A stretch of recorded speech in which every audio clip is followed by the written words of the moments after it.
Welcome to LNN News. I'm Carolyn Dade Pruitt. And I'm Samuel Pugh, and G is working out today.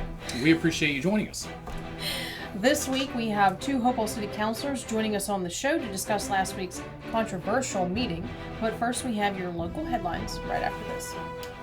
Breeze In and get the best lunch in town. Breeze In is a family-owned business that specializes in top-notch service and fried chicken. Come enjoy Breeze In's original finest fried chicken. Like a little spice? Ask for our Virginia Heat Chicken. We have everything from barbecue to Philly cheesesteaks on our made-to-order menu. Thirsty? Walk into our beer cave and enjoy the coldest beer in town, including a wide variety of local craft beers and wines. Enjoy a selection of local Virginia products. Come experience what puts the breeze in Breeze In. Whether it's raining diamonds or sapphire skies, add a little sparkle to your day with Petersburg Jewelers. Welcome back to LNN News. Let's take a look at your local news headlines. A Hopewell City Councilor is under the spotlight and being investigated by Virginia State Police after Breonna Taylor lost her daughter, Paris Moore, in a drive-by shooting in Hopewell in December of 2022. City Councilor Dominic Holloway Sr. created a GoFundMe fundraising drive, ultimately raising over $15,500 for the family. In June, Taylor filed a court case alleging that Holloway withheld $5,600 of the money. The funds were reportedly placed into Holloway's personal bank account and used for child support and personal matters. When asked about the case by the press at the July 18th City Council meeting, Holloway replied, "I can't make comment at this time on, and I've been legally advised not to." However, he added, quote, "People are disheartened about the accusations that come out, and just like any human, my heart would extend to pour out in the same expressions." End quote. Taylor has made no public comment on the matter since then. LNN reached out to Holloway for comment, but he has not replied at this time. Prince George police are still investigating a shooting incident that left a Dinwiddie teen dead last week. Around 2:30 a.m. on Thursday, July 20th, PGPD responded to the 6400 block of Blair Court in the Branchester Lakes neighborhood for the report that an individual had been shot. Upon their arrival, officers discovered a single male victim with a gunshot wound lying in the street. The victim, 18-year-old Rashad James of Dinwiddie County, was pronounced deceased at the scene by county fire and EMS personnel. Police are asking that anyone with information, including anyone who lives in or near Branchester Lakes that may have security camera or Ring doorbell footage from the time, please contact them at 804-733-2773. You can also report tips anonymously using Crime Solver's P3 Tips app or by calling 804-733-2777. The City of Petersburg has announced the hiring of a new Director of Planning and Community Development. Naomi Seidmach arrived back in Virginia with 10 years of experience that began here in Roanoke County before taking her to San Diego, California and Doraville, Georgia. Seidmach's experience includes leading a team recognized in 2022 by the Atlanta Regional Commission with the Visionary Planning Award for social, environmental, and economic sustainability efforts, applying for, receiving, and managing millions in grant funding for transportation infrastructure projects that prioritize pedestrian and bicycle mobility, and assisting with the creation of the award-winning Mission Valley Community Plan in San Diego. In her most recent role as Director of Planning and Community Development in Doraville, her work focused on transportation alternatives to cars, public art projects, environmental improvements, and supporting redevelopment with public benefits. Seidmach holds 2 master's degrees, one in urban and regional planning from VCU and one in science and urban design from Georgia Tech.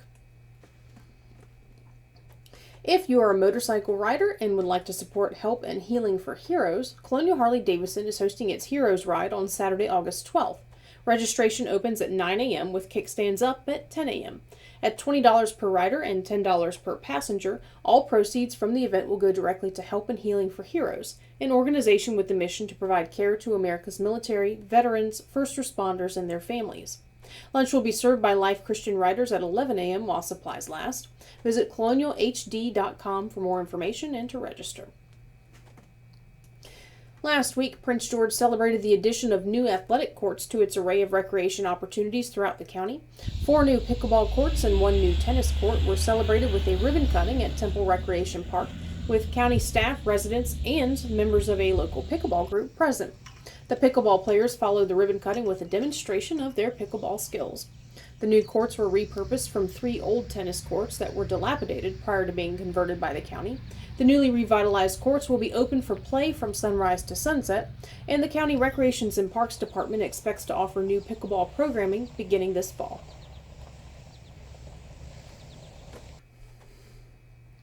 Local communities will celebrate National Night Out on Tuesday, August 1st. The national event gives local law enforcement officers and officials the opportunity to connect with members of their communities through cookouts and other activities held by neighborhoods, religious groups, and community organizations. To find the closest National Night Out event near you, visit your community's police department website or social media pages. Luckily, it looks like temps are forecasted to drop to more normal summer levels before Tuesday evening. That's it for this week's LNN News headlines. We'll be back in a moment. I love being at home. I mean, you do get a lot done. For instance, I just got pre-qualified for a home loan online with BSV. So be a homebody. Visit bsvnet.com to see what you qualify for. Welcome back to the show. Last week we brought you the story of the Hopewell City Council's recent contested vote to hire interim manager Manker as official city manager. Today we're joined in studio by two of the city council members. Each one voted on a different side of the issue. Welcome, Councilor Janice Denton and Councilor Rita Joyner. Thank you for being here. Thank you. Thank you. All right, let's jump right in. Last week, as y'all know, but for our audience, the council voted to hire interim city manager Mencken as the city manager. During the meeting, Councilor Joyner began to read a letter from Virginia Secretary of Finance Stephen Cummings, but her 3-minute speaking time ran out before she could fully read the letter. Just for our audience, what was in that letter? The letter was a follow-up to a communication several weeks ago regarding the state's offer of additional funding to support a temporary CFO and CEO for 6 months, during which time they offered, now there were strings attached in that they wanted the city to conduct a search, an executive search for a city manager. However, during this 6-month period, Dr. Manker, who at the time was the interim, would have been offered the opportunity to serve as the deputy city manager, and certainly would have been a favored candidate when the hiring process was done. As a matter of fact, the follow-up letter very specifically said that certainly she would be a contender for that job. So that is what the state was offering. In terms of why they offered it, was simply to provide the city with some professional assistance given our situation of being classified as a distressed city. Okay, so to clear up, is it customary for the 3-minute time limit to be strictly enforced in council meetings? That was a little bit of a contentious topic during the meeting. Right. Technically, there is a council rule. It's interesting. We had just this past Tuesday a meeting that was called by Councilor Denton to discuss council rules. The 3-minute limit has been a part of council rules. However, it has not been enforced at all, and so they decided to enforce it, and I enforced it on Tuesday as well. So it was just something that, it can be used at times, but not necessarily depending on the circumstances. Correct. It has been used on both of us. Sure. Yes, yes, and I think it's in a way it's a mayoral decision as to whether to enforce it. I mean, as long as discussion is civil and people are not droning on and on, but clearly we did discuss the 3-minute limit. We actually discussed extending it to 5 because 3 minutes is a short time frame, and perhaps in future meetings we will be enforcing it in the interest of just getting through our business. Mm-hmm. I don't want anyone to speculate, but why do you think it was enforced specifically this time? Me personally, I think it was because the majority of 4 wanted to appoint Dr. Manker that night, and they wanted to get it done, and so they enforced it. It was just as simple as that. What would your response be? Well, we had seen the delay tactics before. We tried to bring it up the week before, and Tried to bring up the vote The about vote. Dr. Manker. Okay. yes, and it was delayed because of interviews and long talks during the meeting, and time was called. We'd met for 3 hours, so that was the end of it. We did vote to extend. I voted to extend it. I think Councilor Joyner voted not to, and so they won, and we cut the meeting off right then. So we felt we wanted to go, we didn't want this to happen again. Sure. And we had been in closed session, and that was drawn out to an hour and 15 minutes. So we just felt like we need to make this happen tonight. The people need to come to a vote. Historically, Hopewell has been through a period where some of its city council meetings were very extended. I'm talking, to 1 in the morning, that kind of thing. So I think, there are pros and cons certainly to having time limits on various. They probably don't even have snacks. We don't. No snacks. I understand the vote. All right. Another piece that happened at the beginning of the when y'all came back from closed session was a move to add a public comment period to the meeting agenda. Why did each of you vote either for or against adding a public comment period to the meeting? And go ahead. Sure, I voted because I felt like it was important for the public to have a chance to voice their opinions. Now, Councilor Denton alluded to the meeting that was ended the previous Tuesday, I believe, when the time limit came, and we did vote not to extend that meeting. The meeting had gone considerably longer than we anticipated in terms of addressing our business. But there obviously those of us that were in agreement that we felt like it was appropriate for us to pause on the appointment of Dr. Manker at that time, we took advantage of that particular abbreviated meeting, thinking that perhaps there was a chance that we could change some counselors' minds on that. And so that is why we took advantage of that, of the meeting being stopped and moving on. It was, just as she said, they had their motive was to go ahead and get that appointment done. We also, on the other side, were looking at it another way. And so I think that, for both of us, there were strategic reasons related to what our ultimate goals were. And I think it's as simple as that. Same question as far as the public comment period. And in our rules, a special meeting is called by usually one person, and they set the agenda. Citizens normally are not allowed to speak at special meetings. They're only allowed, according to the charter and the rules, speak at our regular meetings, which are twice a month, second Tuesday and the fourth Tuesday. This gives the citizens an opportunity to speak, tell us what they think, and they do. And I felt that night it was just another delay tactic, and we wanted to get to this vote. And it was a special meeting, so I voted against comments that The meeting the week before, that was a regularly scheduled council that meeting. was a regular one. Good. That's a good thing to know.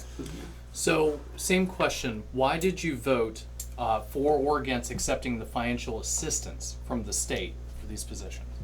Okay, this may take me a few minutes. Go ahead. Okay.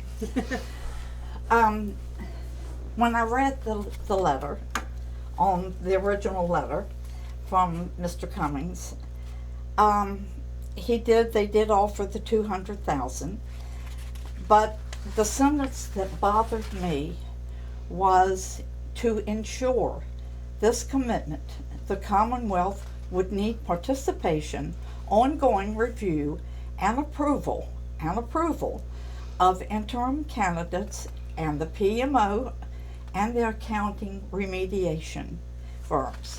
So they would have the final answer. On May the 9th,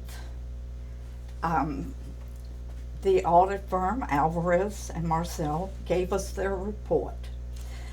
That was May the 9th. We heard, and we knew a lot of this. It wasn't new to us. I've been on council for 6.5 years. It was ongoing when I got on council, and my goal as a counselor was to get these audits up to date. Soon as we heard it, we realized we had to get down to business. they gave us a roadmap to follow and suggestions on how to do it, which were great, and a timeline to accomplish what we need to do. Mm-hmm. Dr. Manker heard that. Immediately, she went out and started writing an RFP, which is a request for proposal, to bring these groups in immediately, as fast as possible. That she started in May. By June, she started writing the RFP. She reached out to the state. John Markowitz, who is the Deputy Finance Director for Virginia, he read it, he approved it, she posted it through our human resources. On June the 8th, it hit for everybody to see, on June the 8th. No, ma'am. And the deadline was June the 28th for any applicants to submit their proposal. On June the 28th, it closed. At that point, Dr. Manker decided she was not going to be a part of this. There was so much controversy around her that she would step aside, and she has got a panel of 3 entities outside the city of Hopewell to review these proposals, to rate them and get them back to the city. That was, remember what I said, June the 28th, the proposals were in. Okay. This letter from Mr. Cummings was written on July the 7th. We already had the applicants done. So this would have slowed us down. And besides, because they said they wanted to approve the PMOs. And it was already set. And by July the 7th, these people, this panel, had the bids. So they were doing their job on July the 7th. This is July the 28th. Good. Did that well. Well done. We have hired a PMO. We have hired an accounting remediation. Not quite. The Not 3 parties do what? Not quite. Well, the majority, it was unanimous. These 3 people unanimously selected the Robert Bob group to come in. Mr. Bob is going, immediately Dr. Manker called for a meeting of council with Mr. Bob next Tuesday, August the 1st. So let's just let's kind of sum up here for the audience. So the council or Dr. Manker started reaching out for proposals for certain positions. What types of positions? The were those? PMO, which is the Professional Management Office, and it's a team that comes in. Project management office. Okay. Office. And then the accounting remediation that will come in, look at these audits and our financial system, and will train our employees to How to process all of the process, Okay. go through it and bring us up to date Okay. Now, so before- that the city is running smoothly. Right. Before we go to a repost, so how much time do you think it would have delayed the process if you had accepted the state's I don't offer? know. I have no way of Talking knowing. about weeks or And months? time was of the essence. We need to understood. get this going. One quick question for clarification. So what you're saying is that a panel of 3 people outside the city chose these groups who were going to help clean up and They and recommend- implement May I the have a plan. chance to? Yes. Yeah, absolutely. They- We're trying to All right, clarify sure. so that the They audience can follow along. recommended, Sure. Yeah. the three had the proposals that were sent in, and they had the opportunity to review them and to rate them. Okay. When each one sent theirs back in, and in mid-July, we had two of them, I think, had been sent in. We were waiting for the third. Okay. And of course, July vacations, that delayed some. Sure. But considering it was summer, vacations, this was pretty speedy. And I believe, my feelings on this, it would have delayed us, because then we would have had to have gone through this, get the state approval, and go forward. Well, okay, let's give Councilor Joyner a chance to Okay. respond to the same Sure, question. sure. For just to clarify, we're asking Could you do this them- again? Yeah, we're asking, why did each councilor vote either for or against accepting the offer of financial assistance for the positions from the state? Okay, certainly. Well, obviously, we have been a distressed city for quite some time. We have not had a clean audit since 2014. We still do not have, to my knowledge, we still have not received the 2019 audit back from the outside auditors. They've had that audit since September. So those outside auditors have had it for quite some time. This probably indicates there are significant issues.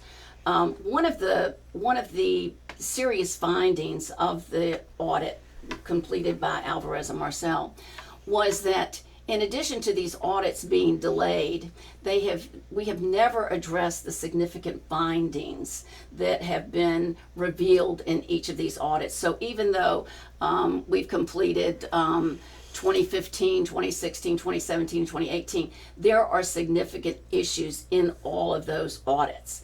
And so they're not considered clean audits. In order to regain our ability to bond, our bond rating, we must have 3 on-time consecutive audits, clean audits. That is given the way the time it's taking us to get each of these audits done, this could be very challenging. Now, the reason that I voted the way I did for the state's help is that, yes, on May 9th, the state came to visit us with the lead auditor. And they gave an executive summary of the audit, which was a scathing audit. Only 60% of the report, they only received 60% of the reports they requested, which made it impossible for them to really do a complete audit. And the state then came back in 30 days. Now, many of these recommendations of the audit said that they were high priority and needed to be addressed within 30 to 60, 90 days. After 30 days, the council had never even discussed the audit. 30 days passed and we had no discussions about the audit. 30 days after the original audit was released to us, the state came back. They wanted to meet with us in closed session about some personnel issues that had been observed, and council refused them access to a closed session. And it was a very contentious exchange. There were contentious exchanges in both meetings when the state came, which was really unfortunate. So they came back. Yes, the PMO, there were bids done for the PMO team. They were done, remember, they left in May, so 30 days down, still no action. Finally, in June, they did get with the state. The state was like, you need to get this PMO team. And they did. Our city manager did consult with John Markowitz, Deputy Secretary of Finance, and they did an emergency RFP so that it could be posted and reacted to very quickly. And I think that posting was the 29th of June. And yes, it is correct. Councilor Denton is saying, yes, they have now selected the Robert Bob firm. It has to be, council must confirm this because it's a significant amount of money that we're spending. But the reason that I wanted the state to come in was because the PMO team will be reporting to the city manager. And Dr. Manker is is an interim city manager, and although she has been our interim for a year, finance is not necessarily her background. She has an IT background, and I really felt like that it would be important for Dr. Manker, for her personal and professional development, to observe and work with a seasoned professional, a seasoned city manager, a seasoned finance director. Something is wrong. There is something inherently wrong in our system that causes us to be late with all of these audits. And so I felt that it was very important that we take advantage of the state's offer for this professional assistance, so that once that PMO team so we hired that PMO team, that they would have some very professional, seasoned people to work with on that and could perhaps accomplish more. The PMO team they'll be trying to we don't have policies and procedures in place. You know, many of the things that are these significant findings relate to the lack of policies and procedures. No monthly closings, no year-end closings. We don't receive monthly financial statements. We don't receive many of the a lot of financial information that is just standard in any other community. And so the state saw this. They saw these deficiencies in the audit and felt like it was important that we needed a little extra help. That is why I voted the way I did. And I would, if I had to do it again, I would still vote that way. I have a couple of questions to clarify the chronology of it. If y'all had accepted the state's proposal, does that mean that the temporary 6 months of the CFO and the CEO would take place, and then the PMO would have been brought in, or would it have happened simultaneously? Or I think it could have happened simultaneously. The state was involved in the RFP, but we don't know that. We don't know that. But it was not specified. No, but you know, they did. The state was very aware of the fact that the PMO, that the RFP for the PMOs was out there, and we did initially. There were 4 proposals that came in. One of them they had to reject it because the application wasn't complete. But there were really only 2 viable proposals, and it was there was unanimous decision among these 3 independent people that did do the rating. Robert Bob Group has worked in Petersburg, of course, next door. Yes. Has Robert Bob Group ever worked in Hopewell before? No. No. Okay, so this would be a new new venture. Okay. That's correct. All right. Is your confidence level high that whether you'd gone with the state's route or whether you leave the plans that are already in place, that success is guaranteed here and that everything is going to get cleaned up? Because it seems like it would be a good layer of oversight. Okay. Let me just say this. I have been involved with Hopewell government, mostly as a bystander. For 14 years, I attended city council meetings. And then the opportunity came that I could run for city council. So I decided at this stage in my life I would try it. So I did. So I've been on council for 6.5 years. I go back almost to the days of Clint Strong. Clint Strong was one of our strongest city managers we ever had. I'm from Hopewell, lived here all my life, and I know each city manager that has come through. I've been on council long enough to go through both processes, where we hire from within, where we hire going through the process.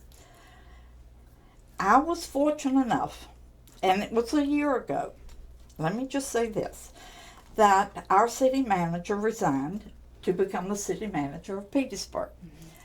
So it left us in an immediate gap.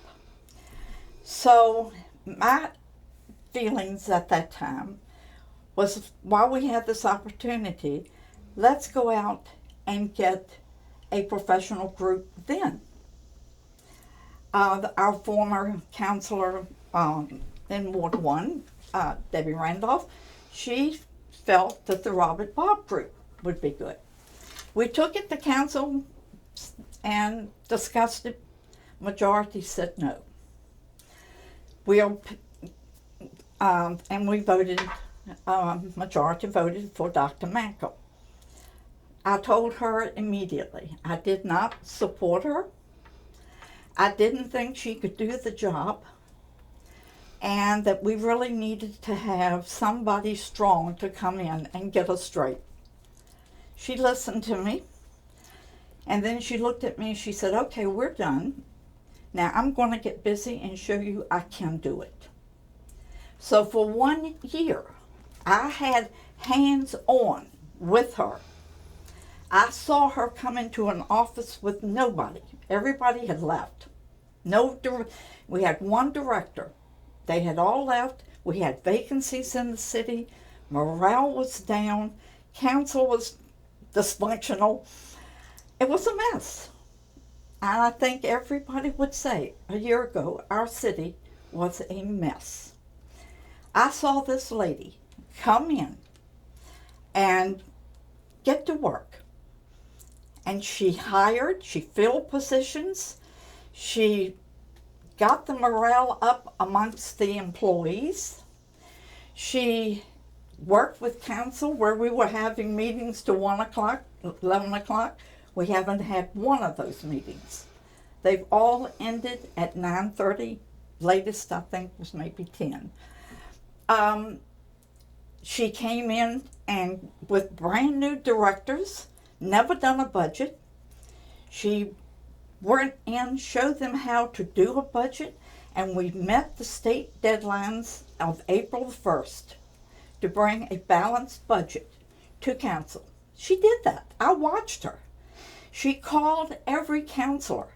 She talks to us. She lets us know what is going on in our city. I've never seen anything quite like it. So, yes, I support her because I believe now that she has, hopefully, council will support her on this, we'll have the Robert Bob group come in. They will give all of us professional training. If council feels like we can do it, I think we will. We've gone at this in a different way, but my ultimate goal, when I do anything, when I make any vote, I research it. I talk to the state. I talk to industry. I talk to the people in my ward. I listen. I never turned down anybody that wanted to ask me a question about my vote. Mm-hmm. It came with some cost, but I could not, and I cannot, not vote the way I feel in here. And I feel like this woman can do it. Well, I would have to counter with that. I don't doubt that Dr. Manker, I will say this, when Dr. Manker took over the city, there were over 100 unposted budgeted positions. Okay, there were serious issues with that. She did post those and has filled a number of those positions. I think we still have some. At department level, I think most of those are filled. We still have a few lower level things that are not filled. But those are administrative tasks, and I give her credit for that, but those are administrative tasks. When it comes to changing the strategic direction of the city or addressing to me, which was the elephant in the room, the financial situation, there were no substantive changes. There were nothing. And the reason that I actually ran was because of the fact that many people didn't even know and still don't know that we don't have a bond rating. Basically, we don't have credit. All right. And yes, we can access secondary capital markets, but the price and cost to our citizens would be overwhelming. The effects of us not having a bond rating have cost the citizens approximately $20 million because we were unable to finance our debt. So we've lost that there. In addition, clearly we haven't been able to address these financial challenges. At the first meeting that I attended, I asked the finance director, I said, so on a given week, how many man hours are you spending on day-to-day operations versus audit operations? He said, so, well, virtually all of my time is spent on day-to-day operations. And I was like, wow, that means, we are not making any progress on audits. I'm thinking that to myself. Then I was told by the city manager, but wait, he has about 4 positions, open positions. Well, if there were 4 open positions, why weren't they filled? So from that standpoint, I felt like that there were a lot of, while I think she's a very capable woman, I felt like she would have benefited tremendously from observing a seasoned city manager during a 6-month period. In addition, a seasoned finance director as well, someone who might take a different tack, because this is a serious situation. Well, and that was specifically my question. Not is she a capable leader, but is she actually fixing the financial mechanics of Hopewell? So, it will so be your done. position is yes? It will be done.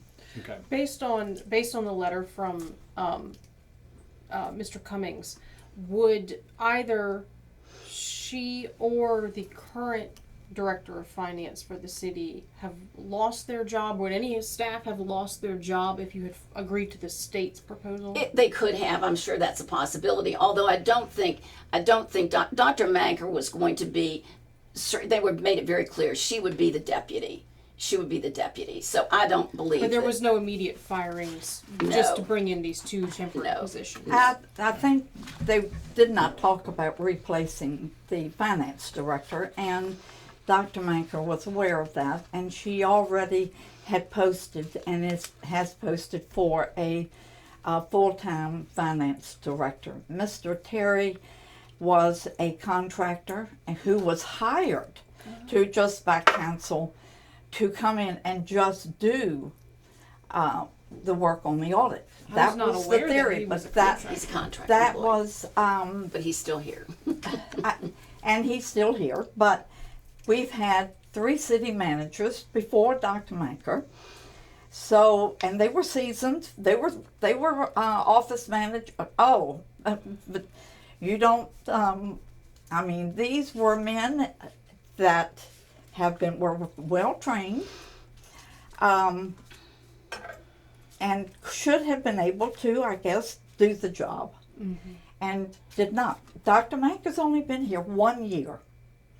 So I asked the state, because she had proved her financial background with a budget coming in, working on that.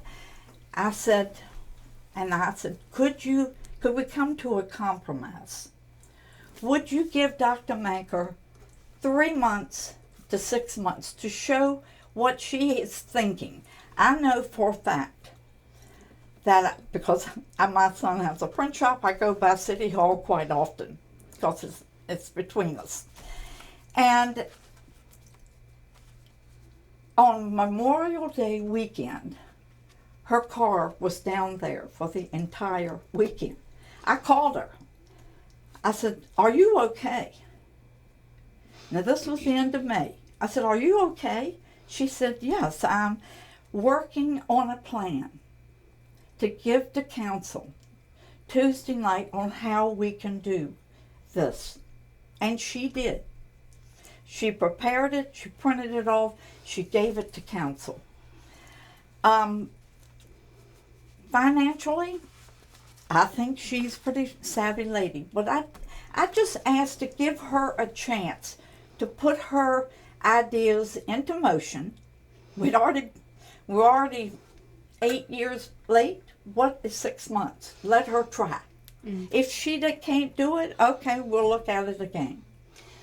That was not acceptable. Well, I have to say that when the auditors were here, they did not encounter a lot of cooperation from city administration. And so that is one of my concerns as well. The fact that they were there for several weeks and had not received the reports they requested, had not received a lot of cooperation. I don't want to go into a lot of detail, would not be appropriate. That's saying something in itself. Yeah. Right.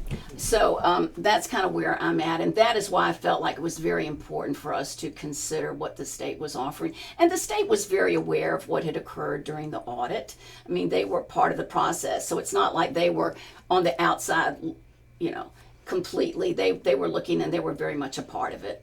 And I had paid for the audit. I mean, which was a $350,000 investment. In the Commonwealth of Virginia, and I think it's important for the viewers to understand that our state, in many states, so for instance, recently in the state of North Carolina, it was in the news last week that they took over this Elizabeth City, North Carolina. The state came in and took them over. It's kind of a municipal takeover, if you will. They were 2 years behind in their audits. All right. The Commonwealth of Virginia is not set up that way. The maximum that they can give to a distressed community for technical assistance is limited at $500,000. All right. And what is so interesting is that they went for this additional $200,000. This was not, I think one of the things that has been very much a part of this process is that there somehow this process has been politicized. So because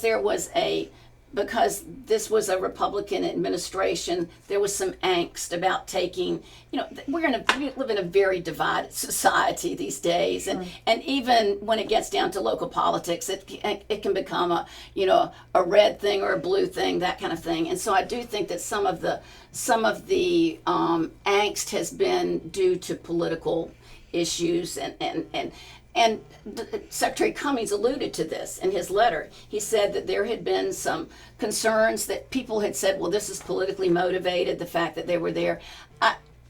Maybe everything is political, I don't know, but in this particular case, I do not think it was politically motivated. I think this was a case where they saw a distressed city, and it had been distressed for quite some time.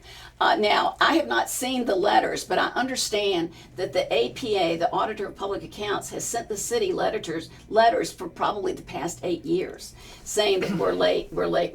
I did not see those, so I don't know. That is what I have been told. Allegedly. Yeah. Okay, on that, I would have to disagree with you, Councilor Joyner. 6 years ago, I was concerned when I came on council about these audits, about our city. I could see things then, and like I said, I had been coming for quite some time, was well aware. I called the APA and asked if they could assist us in helping us, whatever, knowledge in some way come to our assistance. And I was told, I didn't hear it, it was told to me, I am sorry, we do not do that. We cannot do that. And about a year later, we did get a letter from the APA, and it was about our late audits. Mm-hmm. At that point, I was under the same assumption that Ms. Joyner was, that we got a letter every year from APA, and probably somebody just filed it away. So I checked on that. I tell you, I do my research. I called the APA and I asked them, have you been sending a letter every year? No. That was the only one. It is in our annual report that they put out to everybody a year that we were behind, and it states what each city, how the status of each city. So, no, we didn't get a letter. I guess my concern is why all of this attention, other than we know we're late on these audits. We needed help. We reached out to the state last year, again, please help us. And they did say if we filled out an assessment, they would consider coming and giving us help. We understood it to be a hands-on to help us get started. It didn't happen. It did not happen. Christmas came and went. We heard they were going to come in and they were going to help us. Then we heard they're bringing in an audit firm to do it. I think, for me, the audit was good. I'm glad, and I had brought my book. Mine is right here. Yep, right there. It's that thick. Mm-hmm. It From is the very 160 the audit. pages. From the auditor. It is very thorough. But I've never, and I am one of the government officials for the city. I never was talked to by any of the auditors. They did not come in, introduce themselves. The only thing we got was a list, and I didn't get that. It went to the city manager, finance, whoever. And they just gave us instructions. Mm-hmm. I even sent an email to the head, Miss Thelka, the head auditor, and asked her if I could have just a few minutes to talk with her. Gave her a little introduction. I said, I promise I won't keep you more than 30 minutes. She did not even respond to my email, much less talk to me. So the first time I met any of these auditors was the night of the audit. Do you think there was any concern on their part for any sort of conflict of interest kind of thing, and that's why they need to keep a separation from the elected officials, or? I checked that out as well. And from my understanding and talking with audit firms, that's the first thing they do. Is talk to the is come in and talk to the governing body. Give them their expectations, what's going to be happening, how long will they be there. Just give us an overall.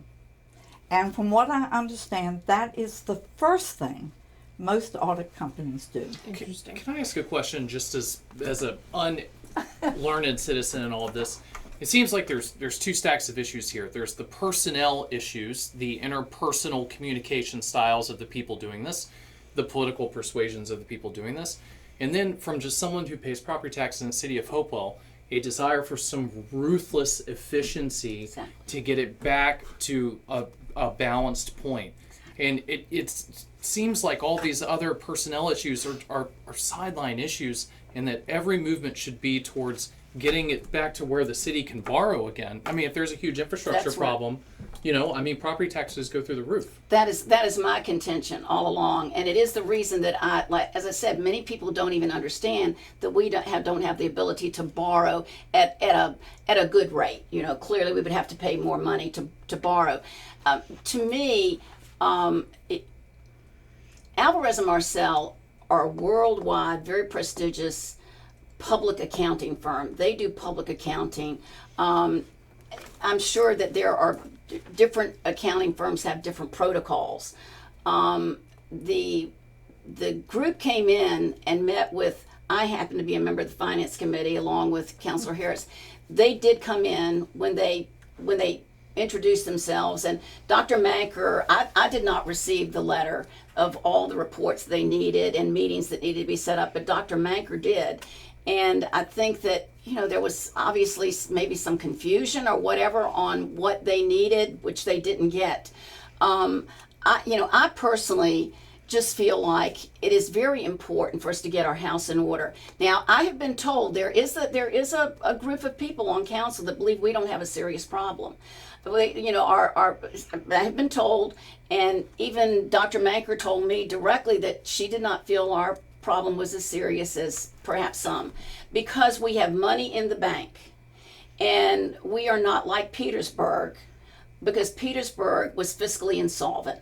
They were, they couldn't pay their bills the next week. So it is a different situation, but it is no less serious because of the financial implications for infrastructure and economic development and so forth. And so the one thing that I don't think I've seen now, yes, we have finally gotten we finally got the RFP out, and yes, we have selected well, we're close to finalizing the selection of the Robert Bob group. But how long has that been? Let's see, the auditors left May. They left, so this May, June, July, that's 90 days already, okay? And a lot of these things were supposed to have been, high priority things were supposed to have been acted on right away. So I think there's been a lack of urgency. Now, I do feel confident that Robert Bob will come in, and I think that he will do probably a thorough assessment. But remember, the assessment has kind of already been done. There's a turnaround plan. He is part of the turnaround plan. He's the project management officer who is going to oversee getting these policies and procedures done and so forth. There are some things that are simply not available in our Munis system right now. And so where does all of that end? There are serious deficiencies and issues in our city. And I understand Councilor Denton's affection for Dr. Manker, and it is true. I mean, you can go back and look at the meeting minutes and so forth. She and Councilor Randolph were, opposed her appointment, no question about that. And as I said, I do think she's done a great job administratively, and she is a hard worker. All right, she's a hard worker. But I do not believe that she has the professional expertise to lead us through this particular process as well as somebody else who would be seasoned. Yeah, that is my concern. This is a technical problem. That is correct. And leadership that is where, exactly, and that is where my concerns lie. Let me ask one final question. Sure. So we're on a path now. Hopewell's on a certain path after last week's vote.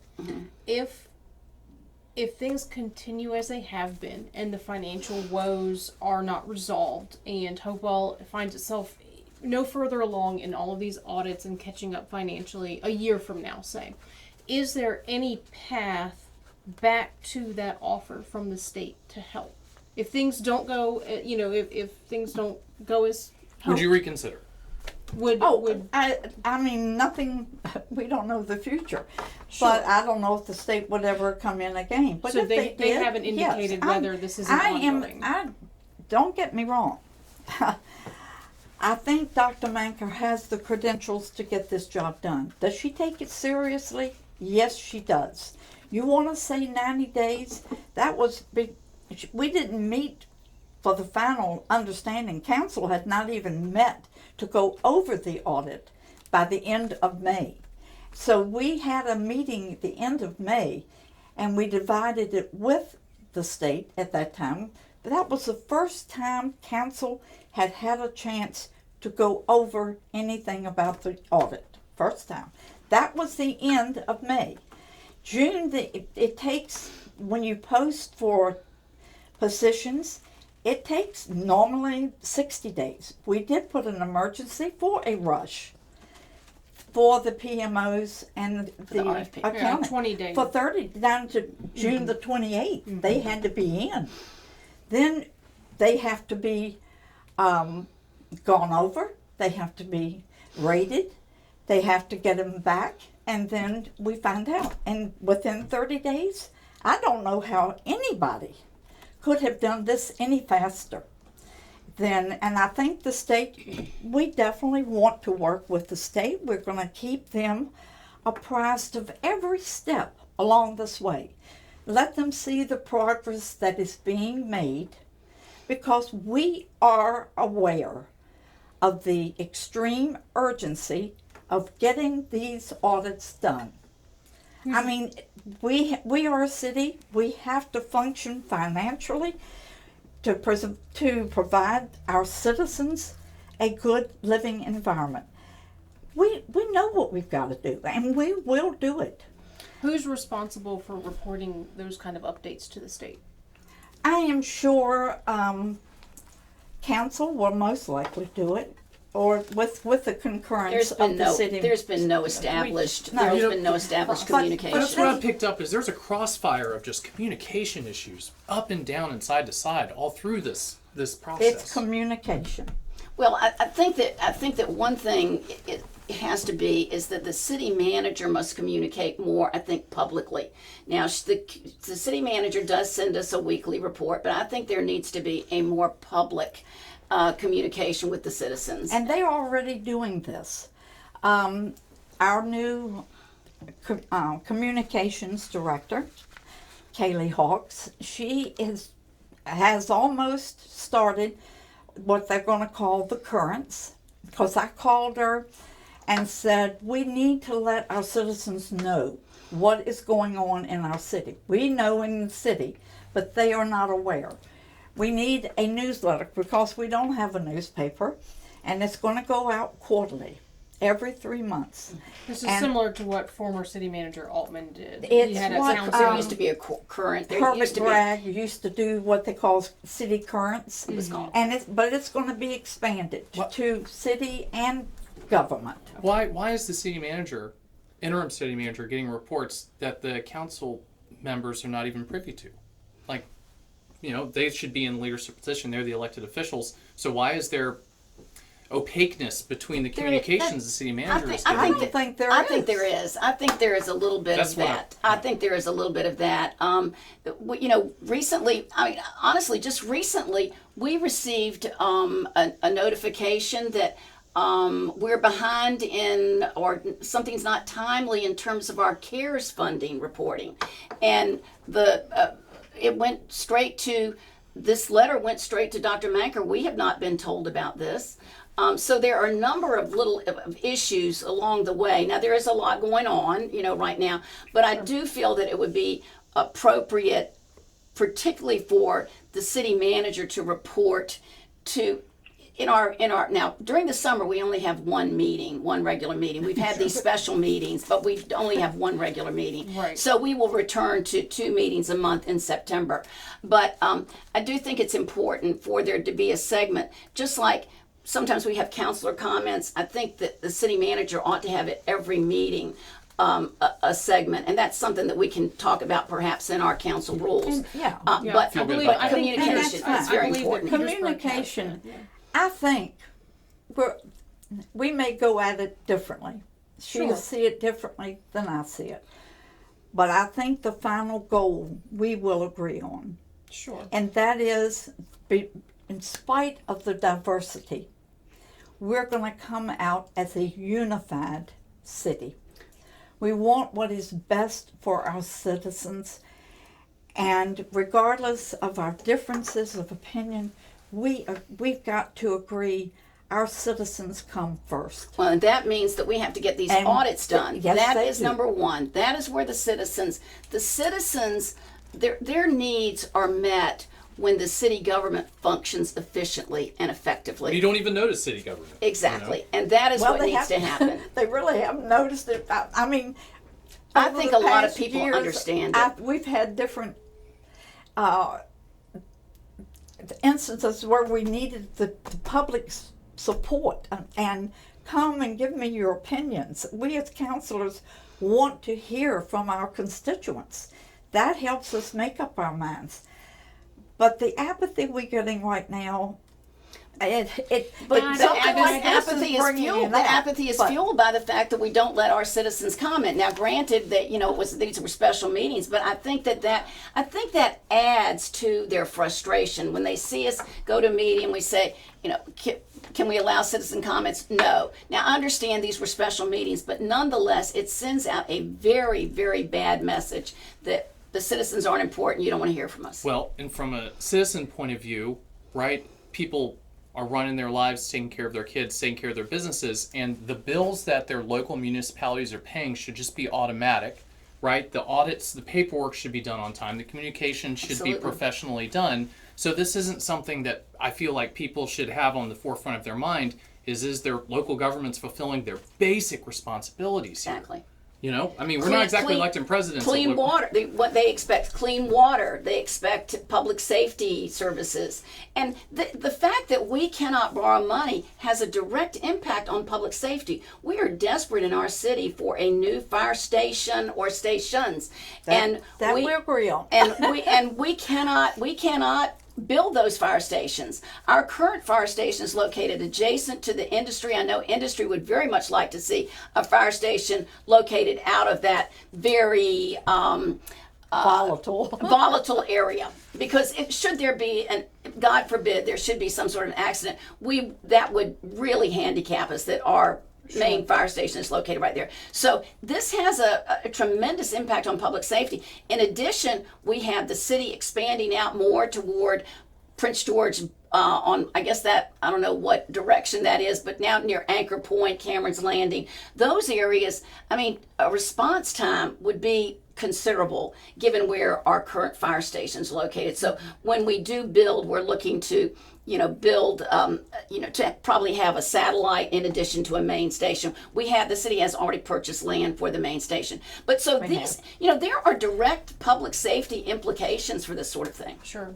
Well, I think this is probably a good stopping point. I think we could probably talk all day on this. Absolutely. This is fun. It is fun. Thank you for the opportunity. Yeah, thank y'all for joining us. I think it's a good place to end. I think everyone's in agreement that it sounds to me like everyone wants what's best for the city and the citizens. It's just a differing of opinions on what the best way to get there is. Exactly. So we will. And then we'll all celebrate when we reach this point, and then I can retire and enjoy life. We will toast Dr. Manker. We'll have a party. We'll have a party. Sounds good. Thank you. Thank you very much. Thank y'all very much. Thank you so much. Thank All right, we'll be right back after this. Thank you.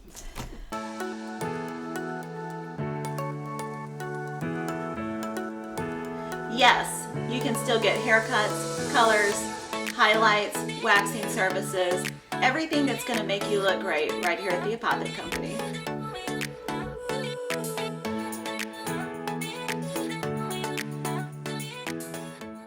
Swader, Central Virginia's premier sports park.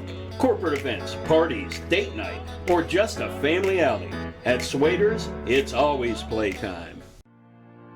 So here at Titan Auto and Tire, we're a full care automotive repair center, full maintenance items anywhere from an oil change, state inspection, and also full engine replacement. Titan Auto is different because of our customer service mainly. I mean, we have some of the best trained and qualified techs in the area. Our three main focuses are customer safety, customer service, and community. Knowing that you're going to put them first and it's not about the dollar. That's it for this week's show. We appreciate all of our viewers and thank you for tuning in. If you enjoyed the show, be sure to subscribe to us on YouTube and follow us on Instagram and Facebook, not Threads. As always, a big thank you to all of our sponsors, especially Dunlop House, for making the show possible. We'll see you again next Friday. Thanks for watching LNN News by the People for the People. Except you.